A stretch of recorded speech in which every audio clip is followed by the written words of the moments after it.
All right, man, peace.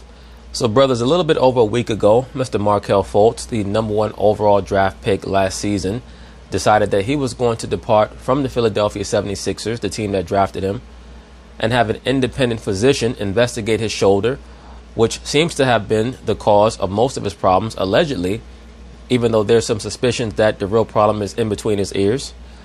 And it's been reported that he's been diagnosed with a nerve condition in his shoulder. If you ask me, he also has a nervous condition in between his ears, inside of his cranium. Anyway, they're going to talk about it, and I'm going to chime in. All right, so you just heard it. The former #1 overall pick, Markelle Fultz, expected to miss 3 to 6 weeks as he undergoes physical therapy on that shoulder. Sources telling our Adrian Wojnarowski, who you just heard from. Stephen A., Now, is Markelle Fultz actually going to undergo 3 weeks, or at least 3 weeks, of physical therapy on his shoulder?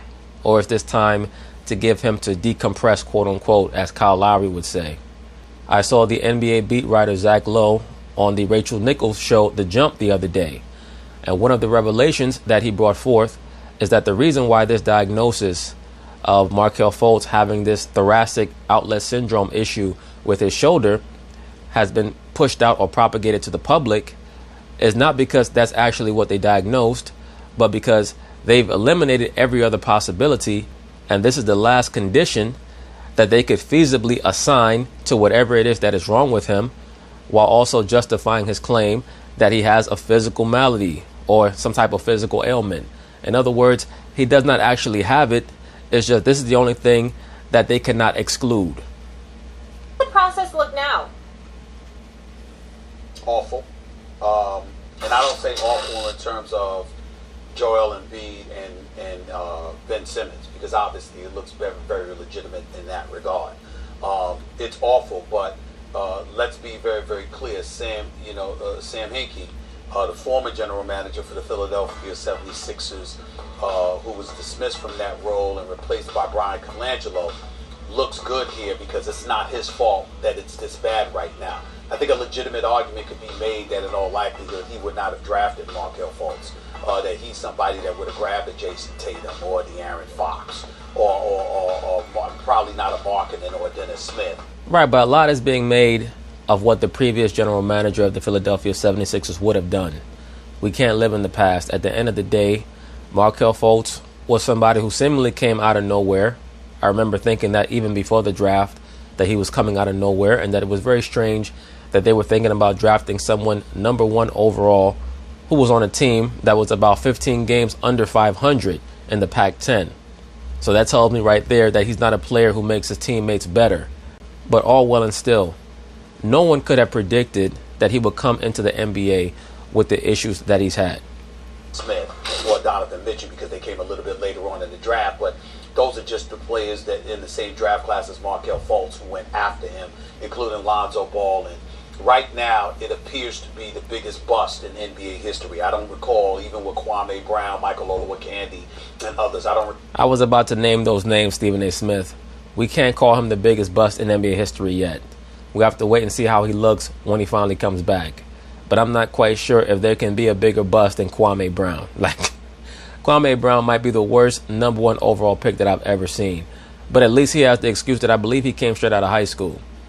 Michael Olowokandi was pretty terrible as well. I don't recall a #1 overall pick in the NBA draft being this bad. I think the only thing this glaring, this conspicuous, Max, might have been Sam Bowie being taken. I got one for you. You're forgetting one. In 19. Oh, Greg Oden. What about Greg Oden? Greg Oden was a big flop. Yeah, probably am forgetting one, but Anthony I will say Bennett. this. Yeah. But even Anthony Bennett, well, we just discovered that he couldn't play, but at least he had a season or two to prove that he couldn't play. Right, but he was a big man, Stephen A. Smith. This kid here is a guard. You got to give him a little bit more time to develop. With a big man, if you can't play, you just can't play. Because for the most part, when big men are drafted #1 overall and they flop, it's because they have terrible footwork and no big man skills in the low box. For a small man like Markelle Fultz to be drafted #1, he has to have something. There has to be some spice or some zip there. We just have not gotten a chance to really see it yet because he's been hurt both physically and mentally. But you're forgetting about Greg Oden. Greg Oden was taken #1, Stephen A. Smith. Don't forget about him. Yes, I mean, this guy, Markelle Fultz, has been very, very bad. Now, watching Kevin McHale and Isaiah Thomas yesterday, and I'd advise everybody. I mean, I don't get to watch it much, but any chance you get to watch Isaiah Thomas and Kevin McHale, two Hall of Famers on NBA TV. Yeah, them two dudes, they chop it up and they pull no punches. Kevin McHale and Isaiah Thomas, they really going to tell you how they feel. I would suggest people strongly do it because they're absolutely sensational together. And Kevin McHale came up with the line of the night when he was talking about, playing bad basketball syndrome or something along that line that he's paraphrasing. But I would tell you that, I tell you, man, people always talk about how much trash Larry Bird used to talk. But quiet as kept, Kevin McHale was an even bigger trash talker than Larry Bird. Michael Jordan said that himself, I believe, in one of his documentary videos. And you can see it even today when Kevin McHale is on the NBA TV show that he's on with Isaiah Thomas. That dude just talks trash about everybody.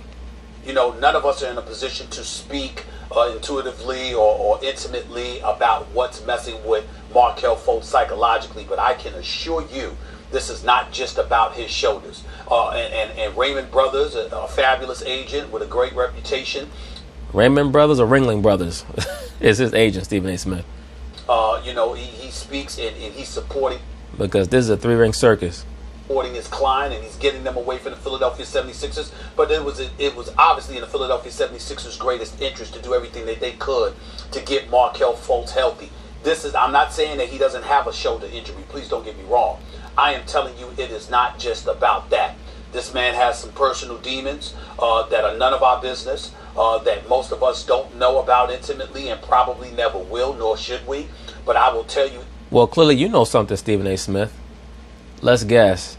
Maybe it's some girlfriend drama mixed in with some single mama who raised him drama. Who knows? I don't know about his family background, but Stephen A. Smith has implied before that Markelle Fultz is being put under the press, under the grinder by his family, most likely stressing him for money. Tell you it is not just about his shoulder. This young brother's got some issues. He's got some problems, and I sincerely hope and pray that he will overcome it because it is not just his shoulder. He forgot how to play basketball, for crying out loud. He didn't just forget his shot. He's forgot how to play basketball in a lot of people's eyes. It is simply that bad. Too many distractions or what have you, Max, and it goes far, far deeper than just a messed up shoulder. Well, you know what? That's why when you want to be a success in life, you almost have to create a bubble around yourself. And the people who love you, or at least claim to, they're going to have to understand that.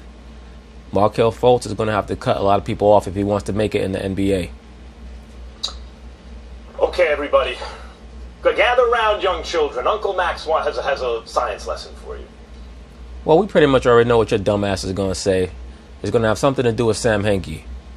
You remember me talking several weeks ago about even last year, when this topic first came up, about the difference between potential energy and kinetic energy. Maybe you remember from science class. Absolutely. The potential energy is when you're chopping up the coke. The kinetic energy is when you're sniffing it and then your head just goes through the ceiling. Right, Max Kellerman? Because that's what happens to you on a weekly basis, allegedly. The process was going along just fine. It wasn't perfect, but sometimes the perfect is the enemy of the good. I agree with that. But it was going along and they were gathering talent, and the whole point of Sam Hinkie's process was that if you tank, not for a year and try to grab a player, but for like 5 years, the chances are you're going to come along and grab one or two generational kind of talents. Well, here's the problem with that theory, Max Kellerman. It's purely speculative, because only you are the one saying that Sam Hinkie only planned to tank for 5 years. As far as I know, he was planning to tank for perpetuity, because as long as he could tell the public and the media that we're still tanking, he felt like he was going to keep his job. And you will be able to build a sustainable, perhaps dynastic, but certainly powerhouse team going forward. Now, for those who would say, fine, Hinkie, so this is potential energy. You roll a boulder up a hill. See, I even made a little diagram. I don't know if you can see it. There's a little stick figure, and there's the boulder going up the hill. Once you get... Is that a hill of cocaine? You get it to the top of the hill, that's potential energy. You've put in the work. Even if you don't believe that Sam Hinkie was the guy to then... Wait, which way am I going? It's backwards for me. To again push it down and let it roll all the way down to realize the potential energy. That's called kinetic energy. Even if you don't believe he was the guy to do it, he wouldn't know when to pull the trigger, what deals to make, fine. Then you replace him with someone who would. What did I say when they hired Brian Colangelo? Mistake, not good, not smart enough, not good enough, period. And what happened? All that potential energy that Sam Hinkie built up was ruined by a bad GM. That is what happened to the process. The process itself, the concept of it was fine. No, the concept of it was speculative. Think for half a decade to be great for a decade. The problem is the execution was bad because they put the wrong guy in charge and he passed up on Tatum. Added a pick, a first-round pick, in order to not take Tatum and take Fultz. Stephen A. Max Kellerman, I have news for you. The good news in regards to your overall theory pertaining to Sam Hinkie is that eventually enough people are going to believe you and they're going to give him another opportunity to be a GM somewhere else. Anything else that's going on with Fultz, they should have done their due I keep diligence. hearing rap in my ear. Are you guys hearing that?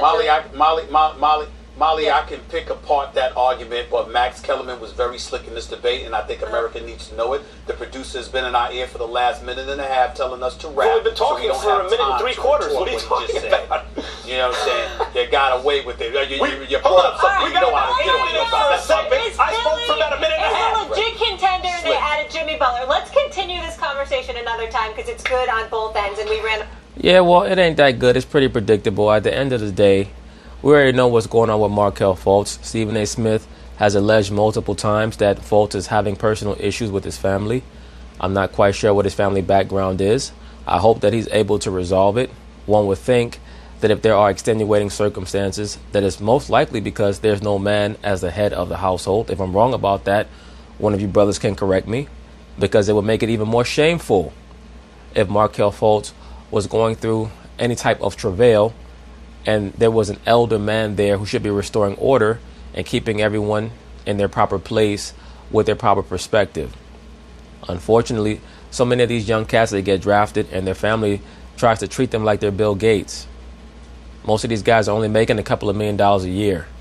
I mean, once you put away half for taxes, as you should be, your living conditions and your living situation is going to be compromised if you're just giving all of your money away. But so many of these single mothers, their whole thing is, I want you to buy me the most lavish house. By the time this kid buys his mother the super duper lavish house, hopefully he has something left for himself. Sometimes you have to let your family know that what you deserve is coming. You just have to give me time to make sure that I'm able to become properly rooted in the NBA so that I can make my big money on the next contract, because that's where all the big money gets made. You have to prove yourself on the first contract. You get paid on the next contract. But anyway, hopefully everything turns out well for Mr. Markelle Fultz. Peace.